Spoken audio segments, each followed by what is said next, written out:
Ciao Juventini of the world, my name is Giuseppe, welcome back on the channel. I don't know if you heard about it, if you read about it, if you were awake yesterday night, but looks like Ciao Juventini crazy plan in mind. He wants to sign not one, not two, not three, but 4 players in 7 days. The last 7 days of Mercato, 4 names in 7 days to complete Juventus 24-25. It's a huge, big challenge, I can tell you. I don't know if it will be successful or not, but if you have the audacity to think that you can bring these, especially these 4 players to Juve in 7 days, chapeau. If you succeed, chapeau. But before speaking about these players, I want to first start with 2 big, huge regrets I have. The first one, we need to go back in time, in October 2023. I think it's a really pity. I regret it, that Juventus Football Club and Chiesa, in that famous October 23, were not able to find an agreement to continue together. Could have been a bridge year, could have been a normal extension of contract for multiple years, but it's a pity, because nobody will tell me that a mentally and physically fit Federico Chiesa, that would have gone to this level of 2021, couldn't find a spot in this Juventus 24-25, couldn't find a starting spot in the Juventus of Thiago Motta. And also it's a pity that with all the love that we showed for the number 7 of Juve, with all the love that he showed us after celebrating goals or assists on the field, that we can't continue together. And that's a pity. Now we go towards my second regret. From the moment that you can't find any agreement, you know what I regret? That we needed to wait until the 24th, 25th, 26th of August to say goodbye, probably, to Federico Chiesa that is about to go to Barcelona. It's a pity that we had to wait so long, because if Federico could have found an agreement with another team in the beginning of the Mercato, probably everyone would have been probably a bit more happy. Juventus, because we were speaking at that time, end May, beginning of June, July, about a value of 35 million euro for the Italian offensive winger, while today we are speaking about total different numbers, way lower numbers. Nearly dangerous if you are speaking about financial books, and that's annoying. Also for Federico, that from a request of 9 million euro in October 2023, will earn probably half of what his initial requests were. And that's a really big pity. Why? Because with Federico Chiesa not accepting any other offer, well, he blocked actually the initial plans of the transfer market of Juventus. Juventus needed, of course, to take that into consideration. We are paying the consequences for it, of course, but it's a pity, because if we could have solved that situation in July, in the beginning of July, probably today we would not have spoken about 7 days to make things happen, 7 days to rush. Really a lot of pressure on the shoulders of Ciao Juventini, and also playing with how much? 16, 17 players being called up for the game of Verona Juve that we will play on Monday. And that's a real huge pity. So we are here on the 24th, where an acceleration is happening from Catalonia, Barcelona, that is about to offer to Juventus a beautiful offer, no, it's not a beautiful offer at all.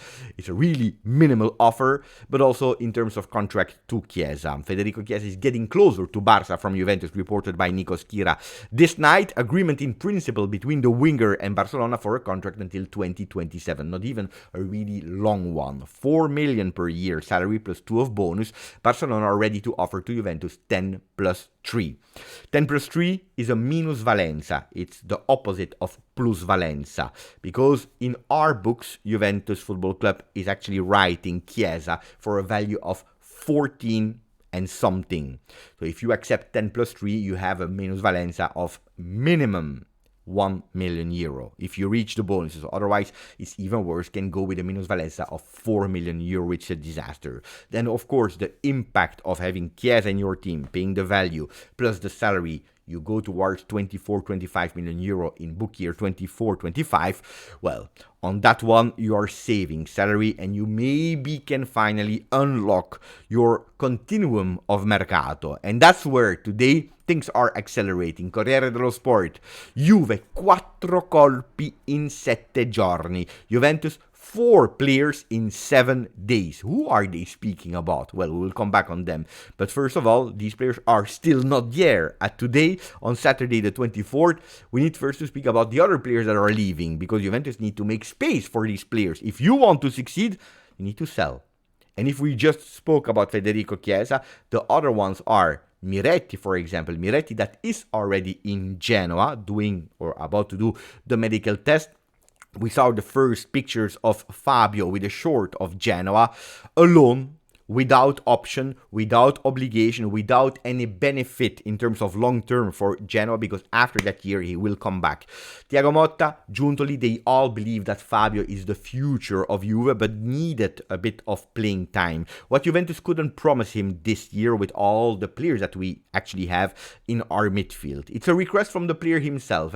He said, you know what, I want to play with continuity, I want to be important, having a starting role to show the world that I can do it and that I deserve to come back at Juve. One of the players that was able to do that, if we go to not recent history, but a bit longer, it's for example Marchisio. Marchisio that went to Empoli 1 year to come back to Juve and being a starter of Juve. That's the least that I wish to Fabio Miretti. Good luck to him. Other players that are on the list, after Chiesa going to Barca, probably Miretti to Genoa, well, we speak about Kostic, we speak about Arthur, Jalot and De Sciglio. If probably De Sciglio will find a contract compromise or a bonus exit bonus with Juve, well, Jalot, there are voices from Roma, but at the moment it's not happening at the moment. And then you have the two players, Kostic and Arthur, both of them possibly to Fiorentina. For Arthur, could be again a loan with a part of the salary paid by Juve. For Kostic, Fiorentina is even thinking to sign him permanently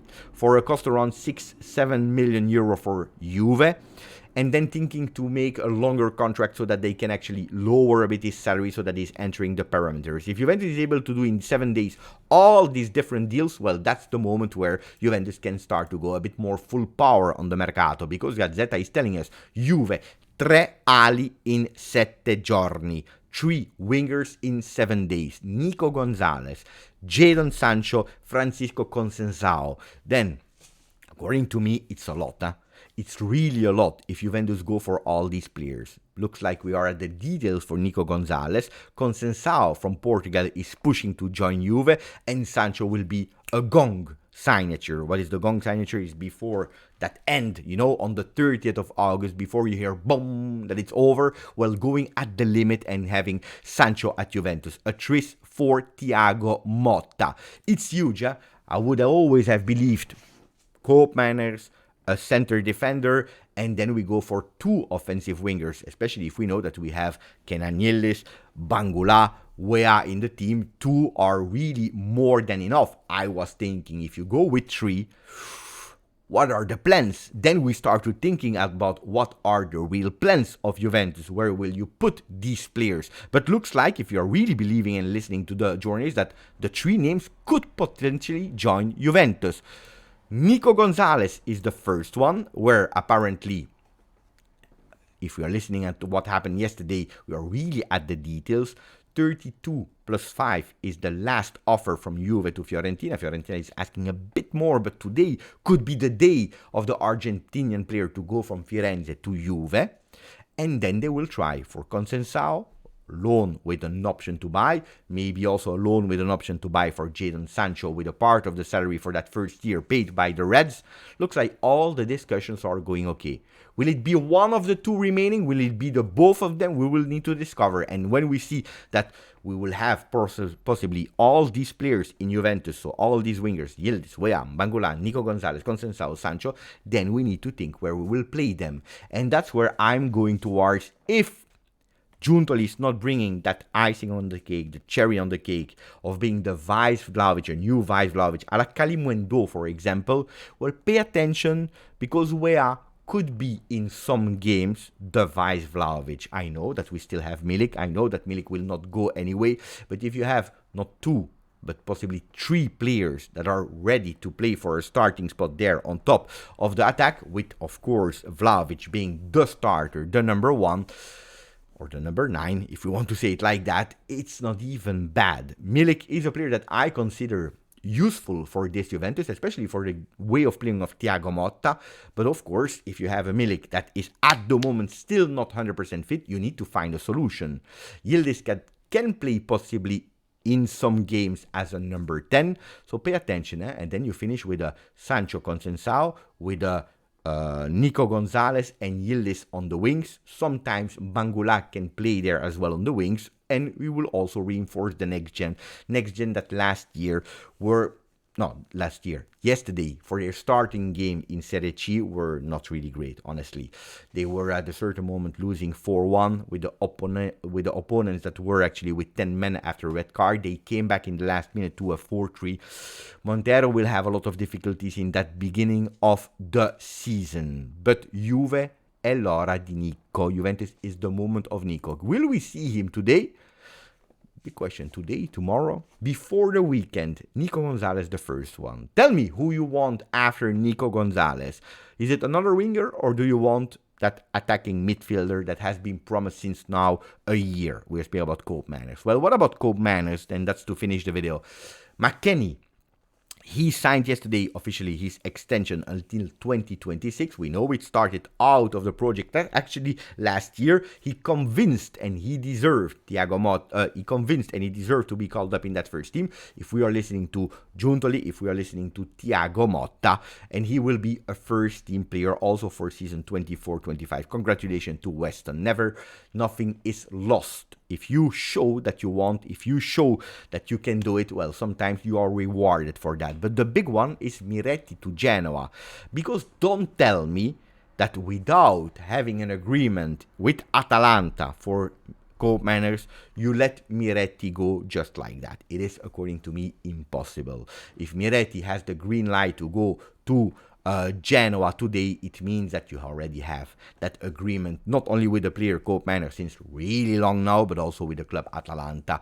So Cope Manners will be there for a few days more, probably until really the end of the Mercato, where Atalanta will free him so that he can join Juventus Football Club. I'm expecting really that Atalanta will annoy us, will stress us until the last moment, but at the end, he will join Juve. 4 players for Juventus that will not be there this match day 2, that will open today with Parma, Milan, Udinese, Lazio, both games at 6:30 p.m. Italian time, continuing with Inter, Lecce, Monza, Genoa. Tomorrow, other games, and we close the day on Monday, 8:45 Italian time. Who can start? Douglas Luiz. Who will probably not start?